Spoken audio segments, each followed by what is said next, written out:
तो चलिए दोस्तों, हमारा अगला क्वेश्चन है स्केड्यूल एरिया पे। जैसा कि आप लोग जानते हो, यूपीएससी प्रीलिम्स 2023 में पूरी तरीके से पैटर्न बदल गया। बच्चों की हवा निकल गई इस पेपर को देख के। मगर इस पूरी प्लेलिस्ट में one question at a time के थ्रू मैं आपको ये समझाने की कोशिश कर रहा हूँ कि पेपर कितना भी टफ आए, पैटर्न कितना भी बदल जाए, अगर आपने साल भर शिद्दत से मेहनत की है, जो कि हम लोगों ने मिलके की है, तो हमारे पेपर को दुनिया की कोई ताकत नहीं बिगाड़ सकती। यहां पे हमारा जो अगला क्वेश्चन है वो है स्केड्यूल एरिया पे। यूपीएससी प्रीलिम्स 2023 में स्केड्यूल एरिया पे एक क्वेश्चन पूछा गया, जहां पे अलग अलग तरीके के ऑप्शंस हमें दिए गए, जैसे कि किसी भी एक स्टेट में नोटिफिकेशन किसी भी एरिया को बनाने के लिए एज अ स्केड्यूल एरिया कौन निकालता है? प्रेसिडेंट। दूसरा ऑप्शन यहाँ पे हमें मिलता है कि largest administrative unit schedule area की क्या होती है, और तीसरा मिलता है कि चीफ मिनिस्टर किसी कंसर्न स्टेट के एनुअल रिपोर्ट को सबमिट करते हैं।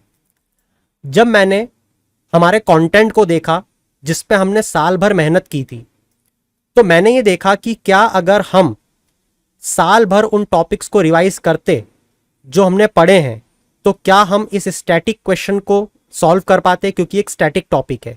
तो मैंने क्या पाया ये आप खुद देखो मेरे साथ। ध्यान रहे, इस प्लेलिस्ट और इन वीडियोस का ऑब्जेक्टिव ये बिल्कुल भी नहीं है कि मैं आपको क्वेश्चन दिखा के इसके आंसर बता के रटवा दूं, क्योंकि उसका कोई सेंस ही नहीं है। क्योंकि पैटर्न हमेशा बदलता रहेगा, हमेशा यूपीएससी एस्पिरेंट्स के इमोशन से खेलती रहेगी। अगर आपको इस चक्रव्यूह से बाहर निकलना है तो ये चीज सीखनी ही पड़ेगी। चलो देखते हैं। तो दोस्तों, जैसा कि आप देख पा रहे हो, ये स्केड्यूल एरिया का वीडियो है, जहां पे 5th और 6th स्केड्यूल को मैंने आपके साथ डिस्कस किया है। ये 3 साल पुराना वीडियो है, ये मेरा मास्टर वीडियो है। ये जितना 3 साल पहले रेलिवेंट था वो आज भी उतना ही रेलिवेंट है, और अगले 5 साल भी उतना ही रेलिवेंट रहेगा, अनटिल एंड अनलेस संविधान ही ना बदल दिया जाए। अगर आपने इस 16 मिनट के वीडियो को बार बार रिवाइज करा होता, तो न सिर्फ इस साल के पहले भी जब क्वेश्चन यूपीएससी पूछ चुका है, वो सारे सवाल आपसे बनते। आइए देखते हैं कैसे। कि यहां पे जो ये एरिया बनेगा, ये एरिया को डिक्लेयर करने वाला व्यक्ति कौन होगा दोस्तों? प्रेसिडेंट। देखिए, बहुत ध्यान से देखिएगा, जब हम 5th स्केड्यूल की बात करेंगे तो हम देखेंगे कि स्केड्यूल एरिया बताने वाला प्रेसिडेंट है, मगर यहां पे गवर्नेंस चलाने वाला पूरा व्यक्ति होगा वो गवर्नर। वहीं हम जब 6th स्केड्यूल पढ़ेंगे तो आप देखोगे कि हर चीज करने वाला गवर्नर होगा। देखते हैं क्या दोस्तों, डिक्लेयर कौन करेगा ये एरिया? प्रेसिडेंट करेंगे।